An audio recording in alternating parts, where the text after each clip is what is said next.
Welcome to Ed Finn's America. This week we're in Utah, a state of red canyons, epic landscapes and stunning national parks. Join me as I show you why Utah is one of America's most unforgettable destinations. In this series we're off on another American adventure. We start in the Neon City, Las Vegas. We see the culture and innovation of Boston and the charming towns of upstate New York. From Utah's epic national parks, the music scene in Nashville and Memphis, to city and scenic sights of Seattle. Join us for the ride.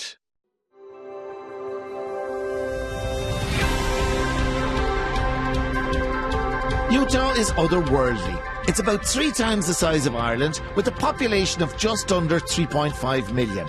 It's famed for its national parks, each with a unique history and landscape. To the north is the capital, Salt Lake City, an ideal base for an urban break and outdoor adventure. It has an elevation of about 1,300 metres, higher than Carrauntoohil. First, it was off to the snowboard resort in Little Cottonwood Canyon. This is famed for world-class skiing and snowboarding, hiking, mountain biking, and even its own Oktoberfest. I chatted to Jenna Bree from Visit Salt Lake to get a sense of the place. Jenna! Hello, Ed. How are you? I'm great. How are you? Nice to meet you. I'm delighted to meet you. Well, welcome to Salt Lake. Are you ready to take flight? Yes, I am. I did not think I would be going on a cable car here in Salt Lake. I know. Well, this is Snowbird, and we're going to fly. You're hosting the Winter Olympics here as well in Utah in a few years. Yeah, we certainly have the snow for it.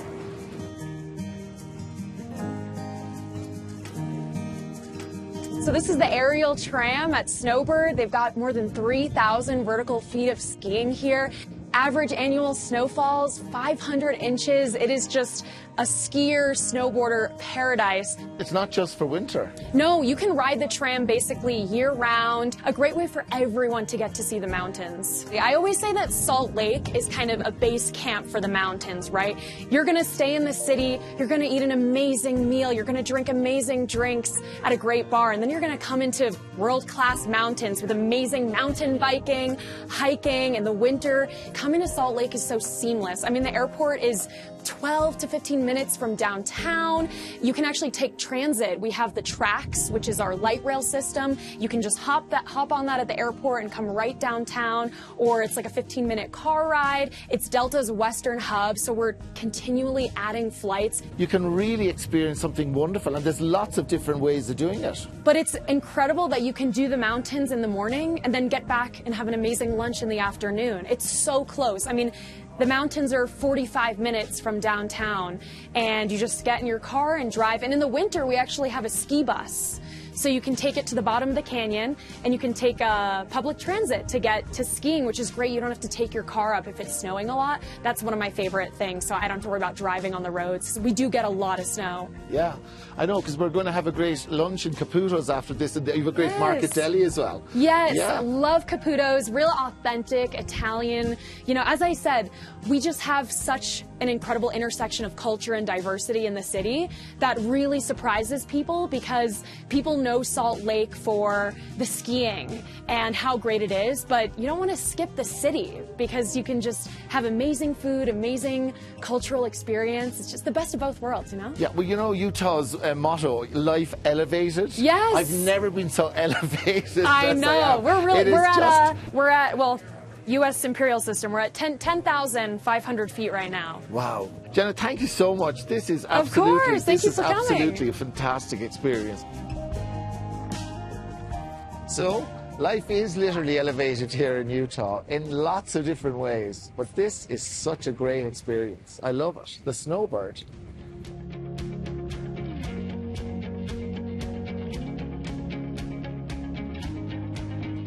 I was back on the road to Salt Lake City to meet chef and food researcher Raymond Mucillo to check out the highly acclaimed local eatery Caputo's Deli and Food Market. Ray, this is a very famous place where we are today. Yeah, absolutely.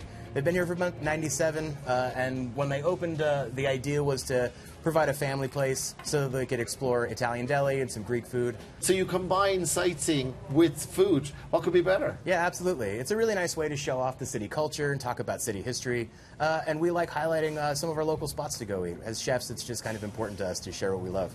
I mean, I didn't realize that Salt Lake City had such a wonderful, burgeoning sort of culinary scene. Oh, definitely. I think it's been growing for about 30 years, but I mean, for the last 20 years, it's been really hitting people's minds. So we can talk about the breads a little bit. So it's a seeded sourdough from Levity. It's a local baker. Everything they make is delicious. This just happens to be one of my favorites. This one's a special. It comes from Mangalitsa pigs. The pork is delicious.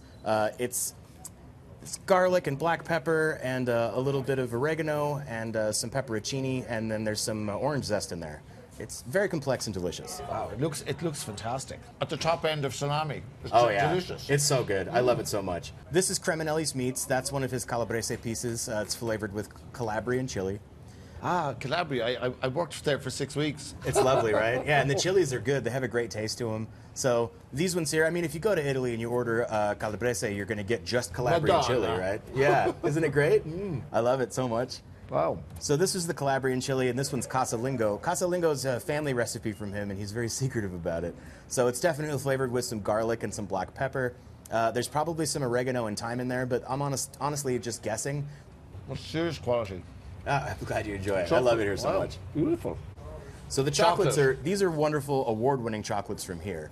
Amano is probably our most well-known chocolate house. We have chocolate houses that are all over Cache County, here in Salt Lake County, down in Utah County. But Amano is probably the most well-known in terms of having won many awards. Wow, that's really good. I love it. It's delicious. So it's really nice to kind of let it melt in your mouth a little bit so you can kind of draw out those flavors. But a lot of theirs are around 70% or 75%. It gives it a little bit more sweetness. You can draw out some of those fruitier flavors or floral flavors. It's a wonderful thing. I love the combination of food and sightseeing because, you know, food and travel, who doesn't love that? It's a great way to see a city. Yeah, it's a lovely thing. Between Park City and Salt Lake, there's a lot of really great food. The mix of nightlife is really good. There's a lot of availability here that I think kind of goes unnoticed, so it's really nice to be able to highlight it. Yeah, and a Californian man, very happy here in Salt Lake City, yeah? I love it. I mean, I moved here for school, but I ended up staying because the Sundance Film Festival was here and I enjoyed it. The film industry is strong here. It's nice to be able to see things filmed. The national wildlife here and just the outdoor scenes, being able to go to the state and national parks. It's a treasure, it really is. Brilliant. Well, listen, I've really enjoyed this. It's been fab. So I'm really excited to see your restaurant. I appreciate that. Let's go check it out. Okay, super, Ed. Come on in, Ed. Wow, thank you. I've heard great things about this place. So what exciting delights are in store for me today? A nice little medley of fruit and cheese. There's a balsamic dressing over the top. It's just a nice reduction. The cheese is incredible. It's just so beautiful. And the strawberry is so sweet. And the mixture. Wow. Burrata is such a nice combination with balsamic reduction. It just fits really well. And it is phenomenal. Oh, I'm glad I you love it. Thank what you. a gorgeous contrast. Oh, I appreciate it. Salt Lake City, food capital of America. Yeah, we'll do that. We'll take it. Yeah. Marcus has got another little dish for us here. Gosh, this looks, again, it looks like a little work of art. Yeah, the heirloom carrots are definitely beautiful, and they go really nicely with that honey ricotta. Yeah, honestly, God, well, that's stunning stuff. What I'm really kind of blown away about, really, is I suppose a lot of people have a preconceived notion about America, American food, like burgers, chips, chicken wings, you know, ribs. This blows that all away, because this really is a foodie kind of paradise here, because what's happening here is so exciting. It's great to come and have this, what I would call really quality, delicious food. I appreciate that. Yeah, new American cuisine, I feel like, has taken a different direction from fast food culture. And it's really nice to see its emergence. It's becoming more prominent because people are getting a little bit tired of just the same old food, I think. Thank you so much for taking the time to come and chat to us today. I appreciate your time, too. Thanks so It's really much. nice to meet you. From Salt Lake City in the north, we headed to the very south of Utah to explore Zion National Park by bike and by foot, to journey through the massive Sandstone Canyon along the path of the Virgin River.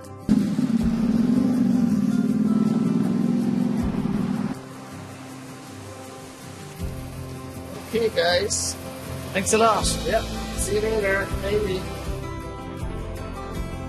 E-Bike Zion is located just outside the main entrance to the park. After a quick demonstration and safety helmet check, we were on our way. Given that temperatures can reach over 30 degrees Celsius during the summer months, e-biking takes most of the hard work out of the trek. The roads are immaculate, and if you can ride a bike and pedal, there's virtually no difference. E-bikes allow you to go off-road and along the trails, giving you the freedom to fully explore the stunning Utah landscape.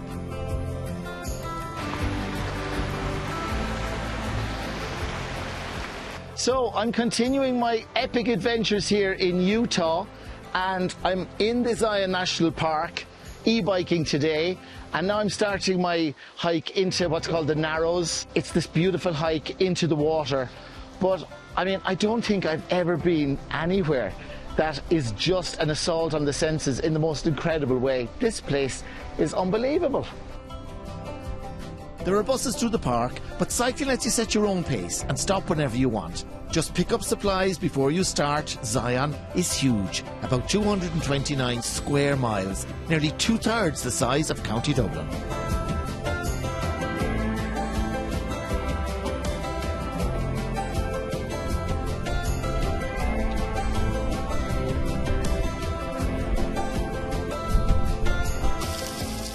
Here at Weeping Rock, the majestic peaks of the Great White Throne and Cable Mountain rise before you.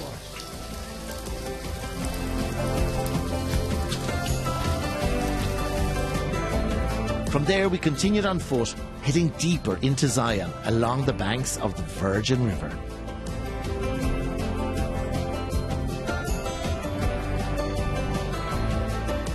Wow, I'm really enjoying my hike here today in Zion National Park. I'd been told that the Narrows was something incredible, but I'd no idea of the extraordinary beauty that I was going to encounter today. It is just mind-blowingly fabulous. And I have to say, you could stay here all day. It is incredible scenery.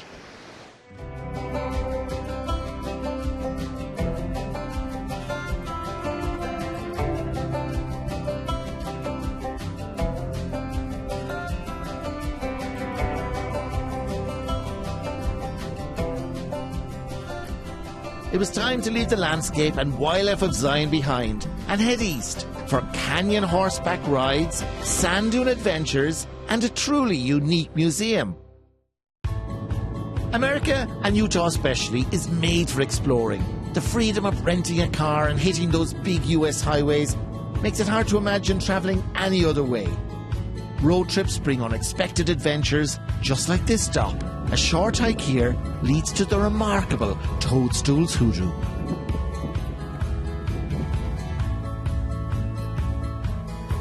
What an amazing landscape this is.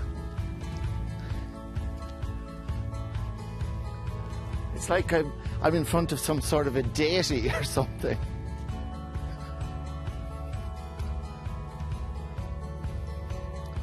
That is something else.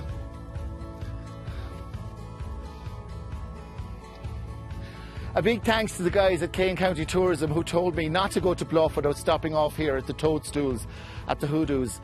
Phenomenal. This is otherworldly. Toadstool Hoodoos form when softer rocky roads faster than a harder capstone above it, creating mushroom-like pillars. Staying in southern Utah, we continued on to Snow Canyon State Park, this time on horseback with Snow Canyon Trail Rides and its Irish connection. Can you stand up in your stirrups? Stand up all the way. Oh, that's good. That's probably pretty good. Sit down. I felt like John Wayne as we set off on our horseback adventure.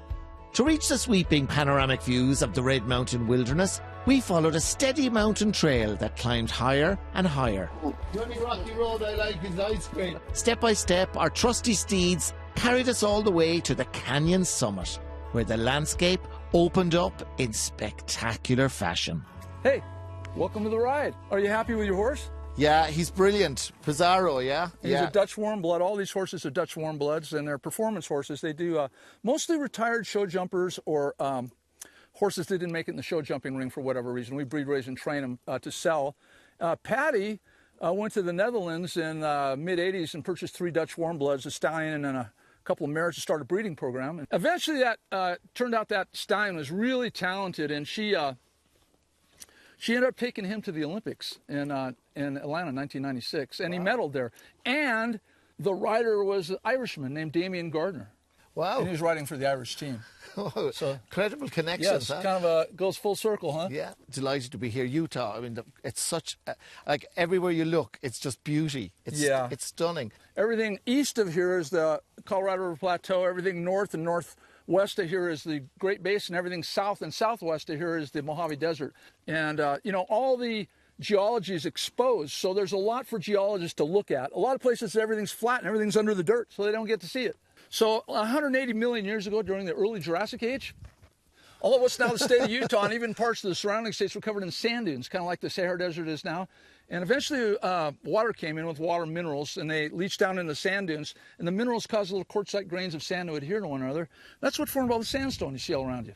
It is amazing. And you might think, you know, Mike, you ride this trail every single day. Don't you get tired of it? No. No, Because- I think, yeah, I wouldn't ask that because I'd love this. For anyone who's worried, it is not difficult at all. We have mostly novices on this ride. Yeah, and, it's really good. And the horses know that they're supposed to walk down the trail. They enjoy it. They line up at the gate waiting for me to put their halters on because they're wanting to go. Well, speaking of wanting to go, ride 'em, cowboy. All right. Keep those heels down. This is real cowboy country. Scenes from Butch Cassidy and the Sundance Kid were filmed here in this park.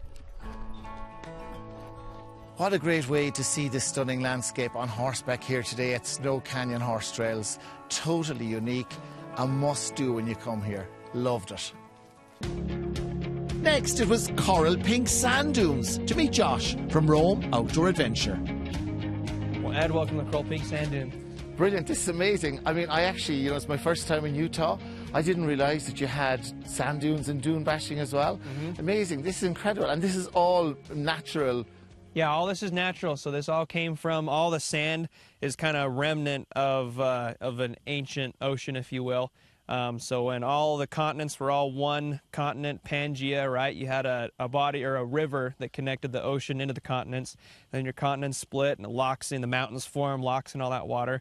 And then what's now Utah was covered in about 65% of water, which was ocean water. There's fossils all over Utah that you can find left over from that. And then approximately 35,000 years ago, the Virgin River that kind of runs across the U.S. overflows into Lake Bonneville is what that body of water was called. And it overflows and spills out, and all of it empties. And then now, really, the remnants of that are stuff like this. You've got kind of sand dunes in a handful of places. And then you've got the Bonneville Salt Flats and the Great Salt Lake. Amazing. But it really is like an outdoor adventure playground. I loved all that. It's like a roller coaster on sand, right? Exactly like a roller coaster, yeah. So were you always involved in adventure, Josh? Yeah, no, I grew up doing this stuff when I was 4 years old. I learned how to use a clutch on a little four-wheeler that we had, a little 90cc four-wheeler, and it was out on the sand dunes. So I've been doing this out on the weekends. That's what we did growing up. And then I was fortunate enough to get a job doing this, so you might say this is my dream job. So let's catch the last of the sunset then, Josh. You can really see the stars here, Josh. Oh, yeah. Yeah, stars are nice out here. You don't get a lot of light pollution. It's beautiful. 30 minutes away from any town.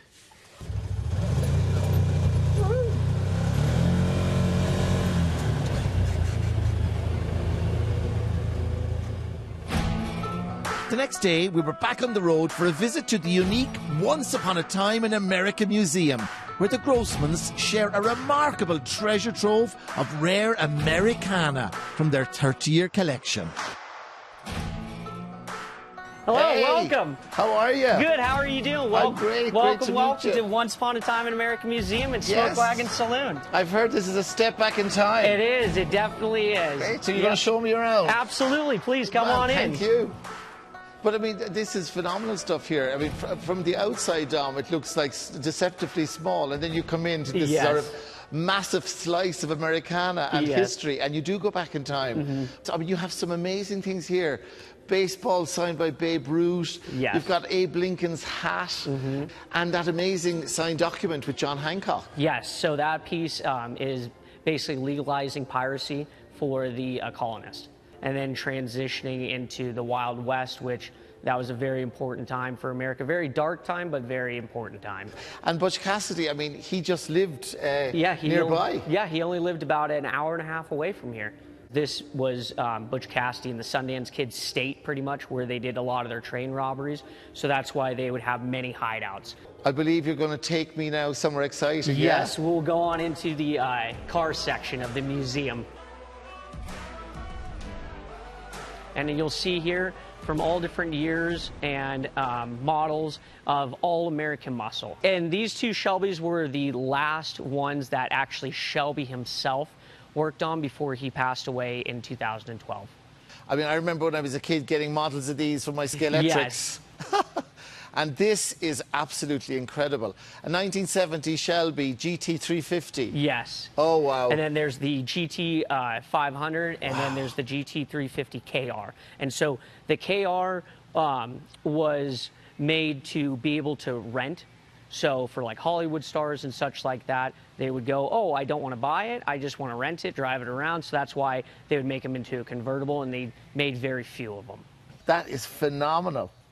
So yeah, as you can see, to where the person that made this, he is the only gentleman that gets the blueprints from Universal himself. So he's made Back to the Future cars, he's made Ghostbuster cars, and this one is the very last one that he'll ever make because the parts he can't find anymore. Incredible. So it's signed by Christopher Lloyd yes, in there. Yeah. Wow, that is something else, huh? Do you ever allow anyone to sit into that? Yes, yeah. If you like to, you can. Can I? Yes, absolutely. Wow. Yes. Ooh la la. Ooh, my goodness. I can't believe this. This is not happening. I know, right? Okay, I'll see you later. And it does actually drive, and we have driven it. We have driven it for like the 4th of July parade. Driven it there, and then like I said, very comfortable, Dom. Yeah, it is. Yeah, not too bad. Wow. Only in America. Only in America, yes. Brilliant, Dom. Thank you so much. Yes, absolutely. You're welcome. We left Kanab and headed northeast to Dead Horse Point State Park, perched high above the White Rim Trail in Canyonlands National Park. From here, you get incredible views of Moab, the La Salle Mountains, and the winding Colorado River far below. The nature's layer cake view behind me here at Dead Horse Point took hundreds of millions of years to form, and lots of people believe that this park is more epic than the Grand Canyon itself.